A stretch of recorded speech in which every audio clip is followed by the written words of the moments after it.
Olá, você está no canal de vídeos do portal Engenharia Compartilhada, um portal de conteúdo e formação para engenheiros e arquitetos no conceito da visão sistêmica. Deixe seu like no nosso canal no YouTube e visite também as nossas páginas no Facebook e no LinkedIn para acompanhar os nossos conteúdos. Nossa conversa vai resgatar o tema do webinar Infraestrutura de Alta Performance. E o nosso entrevistado é o gerente da Regional Sul da BCP, Associação Brasileira de Cimento Portland, o engenheiro Alex Maschio, que foi um dos palestrantes desse evento. Alex, no webinar Infraestrutura de Alta Performance, foi comentado porque as ruas deixaram de ser apenas pavimento. Considerando essa colocação, o que passou a fazer parte das ruas? Boa tarde, Adriana. Obrigado pelo convite aí. E levando em consideração essa questão, né, o porquê que a rua não é mais só pavimento, né, e por que eu disse isso? Pelo seguinte, porque a gente tem uma visão muito formatada aí na engenharia, na arquitetura, na construção das cidades como um todo, de pensar todas as nossas vias exclusivamente para o carro.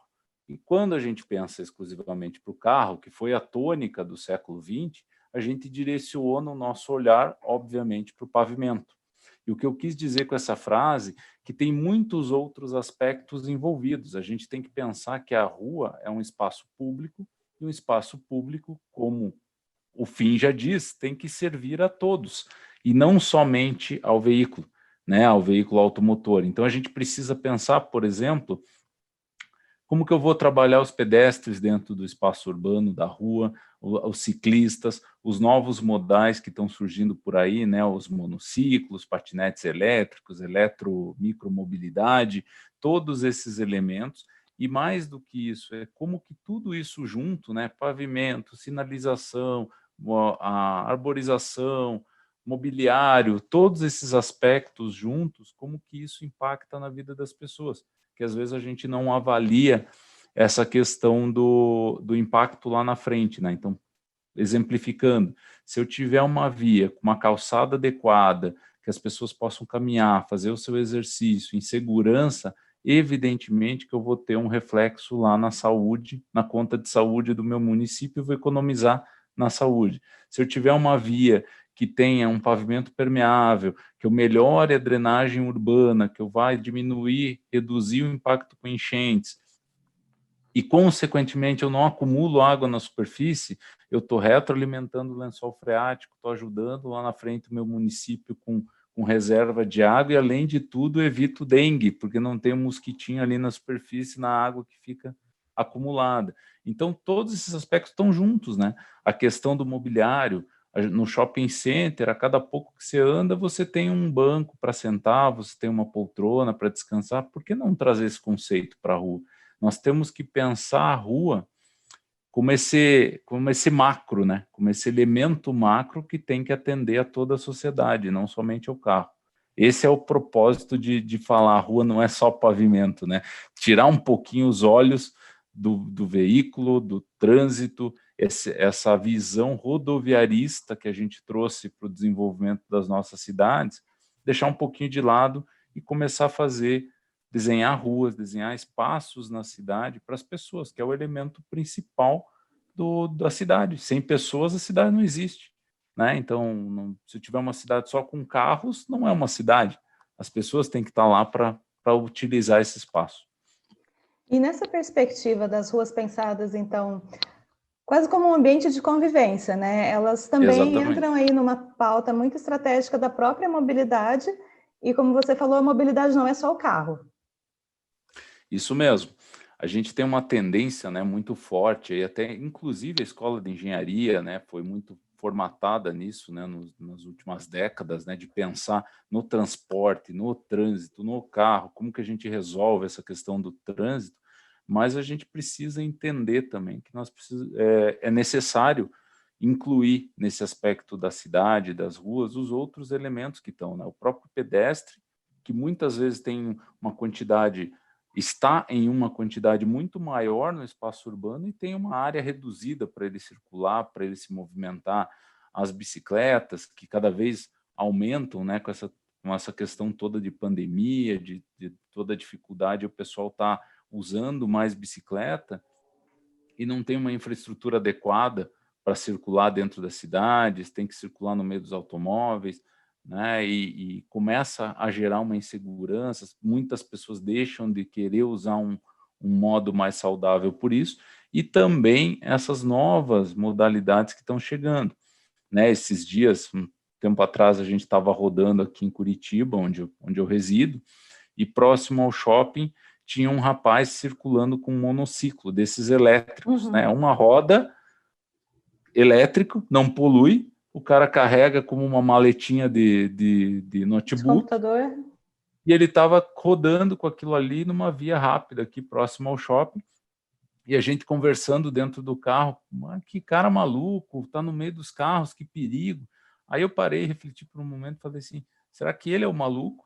Ou será que nós somos os malucos que ainda não vimos que isso é uma tendência e continuamos projetando a nossa cidade do jeito equivocado? Porque um equipamento desse, um veículo desse, custa R$ 2.000. É evidente que nas grandes cidades isso vai começar a tomar conta. É barato, não polui, é leve, é fácil. Para quem vai fazer circuitos pequenos, a tendência é partir para algo desse tipo. E aí a gente tem que estar com os nossos espaços preparados. E o que é esse preparar os espaços? De repente, não é. Imagine se a gente for pensar a rua com espaço segregado para cada tipo de veículo, né? Tem o corredor de ônibus, tem a via do carro, a ciclovia, a calçada, o espaço para o patinete, o espaço para o monociclo. Não tem mais rua, né? sim. Então, de repente, a lógica é aquilo que vários países estão fazendo, inclusive os nossos vizinhos aqui na América do Sul, que é cada vez mais nas vias urbanas, de velocidade baixa, em espaços onde tem muita circulação de pessoas, adotar vias compartilhadas, né, no nível da calçada, que priorizam o pedestre, mas que permitem a passagem de outros veículos. Os outros veículos, em utilizando essa via, obviamente vão utilizar com cuidado extremo, porque sabem que ali a prioridade não são os veículos, e você acaba abrindo um espaço e criando um viés de mobilidade muito mais prático e eficiente dentro da cidade. O pedestre, ele passa a ganhar um outro, ele entra num outro patamar nessa concepção de ruas, porque eu vejo em São Paulo, em outras grandes cidades, muitas ruas, muitos trechos não tem nem sequer lugar para o pedestre transitar, né? Você tem viadutos, você tem vários pontos aí que não tem nem calçada, não tem nem pavimento para um pedestre, né? É isso mesmo, a gente tem várias e várias cidades aí espalhadas pelo mundo, né? Muito dessa tendência do século XX de projeto, a gente olhando o projeto de cima, né?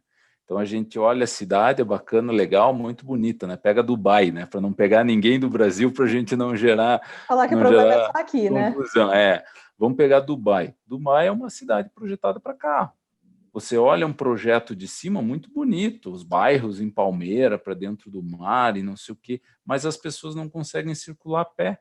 Todas as pessoas que visitaram Dubai, que conhecem Dubai, não é o meu caso, você indo para lá, né, pelo que a gente conversa, as pessoas têm essa dificuldade de circular, de atravessar uma rua, justamente por essa tendência. Como a imagem que está atrás de você, né, de São Paulo, aí do Sim. viaduto estaiado, toda a marginal ali embaixo. Como que você circula a pé nessa região? Será que você poderia circular de bicicleta, por exemplo, ou com monociclo? Óbvio que não. Você tem uma rodovia dentro da cidade e essa rodovia tem um caráter. Óbvio que isso é necessário em alguns casos, né? Não tem como a gente também trabalhar todas as vias da cidade compartilhadas e com priorização do pedestre, que a gente não tem fluxo, não tem fluidez. Mas em algumas situações, em algumas áreas mais centrais, de velocidade mais baixa, ou nos centros dos bairros, ou próximo às escolas, onde eu tenho uma circulação de pedestre maior, que precisa mais segurança, por que não fazer um pouco diferente do que a gente vem fazendo? Né? Pensar, como dizem por aí, né? Pensar um pouquinho fora da caixinha, né? E começar a adotar soluções diferentes para ver se a gente tem um resultado diferente e sai um pouco dessa inércia que a gente está na engenharia aí. E fora dessa caixa que você comentou, as ruas parecem ter uma outra contribuição também para o urbanismo sustentável. Como que se dá essa contribuição? Sem dúvida. A gente hoje tem uma crescente muito forte aí nessa linha do urbanismo sustentável, né, da infraestrutura verde. que o grande propósito é, através de um pensamento, de uma reflexão sobre as nossas obras de engenharia, como a gente resgatar fluxos naturais que foram interrompidos. Então, por exemplo, o fluxo da água. Quando a gente tem um território não ocupado, um território qualquer, uma área verde qualquer, 95% da água que chove naquela região é absorvida, é permeada para o solo, e somente 5% escoa superficialmente, para chegar lá na frente no rio, que dá conta desses 5%. Quando a gente vai ocupando o espaço, a gente inverte essa conta. A gente chega num momento que 95, 100% da água escoa superficialmente, a gente permeabilizou tudo, e aí nada infiltra, e nós vamos acabando com esse ciclo natural que se arrumava, e gerando um outro ciclo que só nos gera problema. 100% de água escoando superficialmente é a água chegando numa velocidade muito rápida lá no rio, que é o mesmo de quando o território não era ocupado. A gente canalizou ele, a gente aumentou velocidade, a gente retificou, mas a vazão não aumentou muito. Estabilizou o canal. Agora, a quantidade de água aumentou de 5% para 100%. Como é que resolve isso? Voltando para o ciclo natural, que é de você aumentar a permeabilidade local. E isso é possível através, por exemplo, de soluções como um pavimento permeável nos estacionamentos, que eu sempre defendo, né? A área de estacionamento na cidade, uma área muito cara para a gestão pública, né? Todos nós reclamamos quando a gente paga lá o estacionamento rotativo, que, meu Deus, mas se você pensar, deveria ser muito mais caro do que é, porque é uma área pública destinada a um bem privado. Não faz sentido nenhum a gente ocupar aquele espaço com um veículo próprio que não está fazendo bem para a sociedade. E que literalmente é um bem que está parado, né? Ele não está nem em Exatamente, atividade. e literalmente parado, ocupando espaço. Por que não fazer desse espaço pelo menos uma área de permeabilidade? Então, usar os estacionamentos como áreas permeáveis, como tem a região de Portland, ali nos Estados Unidos, já está fazendo isso, né? Eles estão chamando de ruas verdes, e em algumas ruas eles nem estão tendo drenagem mais, porque eles dimensionaram o pavimento permeável de uma forma nos estacionamentos para acumular toda aquela água e retroalimentar lençol freático, direcionar tudo para o solo. Ou seja, volta para o ciclo lá atrás, aquele ciclo natural. O efeito da ocupação reduz drasticamente. E aí, consequentemente, você tem uma sustentabilidade muito maior, que pode ser incrementada por jardins de chuva, né, ocupando também espaços pequenos, que vão acumular essa água, levar de uma forma mais gradativa lá para frente, para evitar enxurrada. Vão contribuir nesse processo aí que eu disse de retroalimentação do lençol freático, que é perceptível. Hoje qualquer cidade grande aí, maior do país, se você for escavar um poço artesiano, hoje e 10 anos atrás, eu não tenho dúvida que hoje a gente tem que escavar pelo menos uns 20% a mais. Por que disso? Porque a gente não alimenta o lençol. E aí começa a ter a água cada vez mais difícil, né? Cada vez mais longe.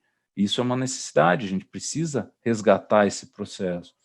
Um outro ponto muito interessante, questão térmica, né? A questão de você utilizar através de soluções de pavimentação, você tem como reduzir temperatura ambiente.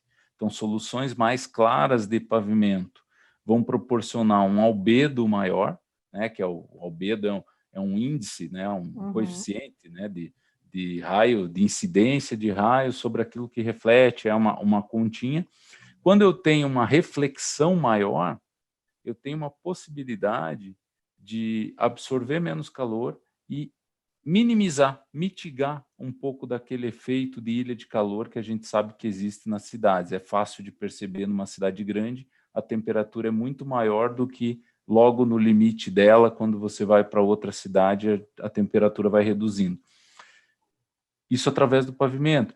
Consequentemente, se eu reduzir a temperatura ambiente da cidade como um todo, eu reduzo o ar-condicionado, o consumo de ar-condicionado. Se eu reduzir o consumo de ar-condicionado, reduz a emissão de CO2. Quantas toneladas de CO2 a gente não consegue deixar de jogar na atmosfera simplesmente com uma mudança de pavimento? Então, esse tipo de coisa que a gente consegue começar a trabalhar com infraestrutura verde. Um outro ponto interessante que dá para a gente pensar, a questão da durabilidade. Hoje a gente faz muitas soluções, e aí de pavimentação, não só de leito carroçável, mas de calçada, de ciclovia, são soluções pouco duráveis, né? Que a gente tem que fazer manutenção e manutenção e manutenção, e a sustentabilidade está diretamente ligada à durabilidade. Quando eu invisto uma vez e eu tenho a vida útil desse investimento, desse produto, desse sistema no longo prazo, evidentemente que eu tenho uma sustentabilidade econômica, né, que eu não preciso ficar reinvestindo, e eu não estou gastando mais materiais, eu não estou exigindo mais mineração, eu não estou trabalhando mais a minha cadeia. Além de tudo, eu vou poder, de repente, eventualmente, o material que eu utilizar, vou reciclar esse material lá na frente. Então, é pensar esse círculo como um todo, né? Essa questão térmica que eu coloquei aí da temperatura, exemplificando, Los Angeles, nos Estados Unidos, tem um projeto chamado Cool Seal. Esse projeto quer reduzir a temperatura da cidade em 2 graus centígrados até 2039. Eles definiram todas as obras novas pavimento de concreto, porque é mais claro. As obras antigas, que estão em bom estado, pinta de cinza, para imitar concreto, para deixar uma solução mais clara e que vai refletir mais e vai diminuir a temperatura ambiente. E aí a gente vê alguns prefeitos aí dos nossos, da região litorânea, né? Bem onde as pessoas estão lá circulando descalças, com chinelo, né? Pavimentos escuros, com a temperatura altíssima, gerando um desconforto enorme para as pessoas que ali circulam, sendo que hoje até mesmo esses pavimentos são mais caros que outras soluções que poderiam contribuir. Então a gente precisa repensar. Indo além, né? Já me alongando um pouco. Né? Repensar a conjuntura, não só as ruas aí, né? Exatamente. Uma outra coisa que a gente pode trazer aí, um outro processo, pavimentação fotocatalítica, né? Que a gente nem ouve falar, mas que é algo que já está desenvolvido no mundo e que você pode, a partir de uma reação química, da adição de um catalisador no concreto, fazer com que esse pavimento capture monóxido de carbono da atmosfera. Então, reduz poluição no local de geração, que é exatamente onde está o escapamento do veículo. Todos os estudos que a gente vê aí da Itália, tem muito na Itália isso, 50% de redução de poluição atmosférica com a utilização de um pavimento desse. E aí você fala assim, é o mesmo custo, é parecido, tem tecnologia, por que a gente não usa, será? Né? Por que a gente não usa o permeável que tem norma no Brasil desde 2015? Então, é começar a repensar o todo. E a infraestrutura verde é essa lógica de repensar o todo e tentar minimizar o nosso impacto no espaço, né? Temos que ocupar a cidade, sem dúvida, nossa sociedade. Como que a gente ocupa sem impactar tanto ao que era antes, né? Como que a gente minimiza o nosso impacto? É mais ou menos por aí a lógica. Excelente, Alex. Muito obrigada por suas reflexões, pelas contribuições aqui ao Engenharia Compartilhada. Fica aí o convite para outros representantes da ABCP que queiram conversar conosco e trazer outras reflexões, que as portas estão abertas aí para vocês. Tá legal. Muito obrigado, Adriana. Eu que agradeço a participação. A você que está nos assistindo, nós conversamos sobre infraestrutura de alta performance com o gerente da Regional Sul da ABCP, Alex Maschio. Até a próxima.